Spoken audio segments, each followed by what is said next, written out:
بسم اللہ الرحمن الرحیم۔ پچھلے سبق میں ہم نے لام لکھنا سیکھا تھا۔ آج کے اسی سبق میں ہم میم لکھنا سیکھیں گے۔ تو جہاں پر ہم نے لام ختم کیا تھا اس لام سے اوپر جو لائن نظر آتی ہے اس لائن کے سر سے ہم نے میم شروع کرنا ہے۔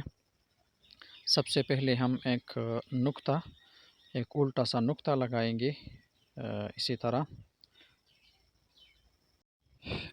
اس کے بعد میم کا دوسرا حصہ یہاں سے شروع کر کے آگے لے کے جائیں گے اسی طرح، اور قلم کی نوک کے ساتھ اس کو برابر کریں گے تاکہ مزید خوبصورت لگے۔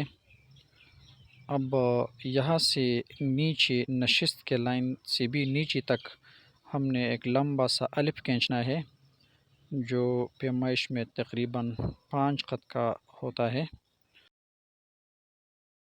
اب میم کی پیمائش یہ ہے، یہاں سے ایک خط، یہاں سے بھی ایک خط، اور اس کا یہ حصہ بھی ایک ہی خط میں لکھا جاتا ہے۔ اور جہاں پر میم کا پہلا حصہ ختم ہو گیا تھا یہاں سے پیچھے 2 خط کے پیمائش میں یہ میم لکھا جاتا ہے یہاں تک،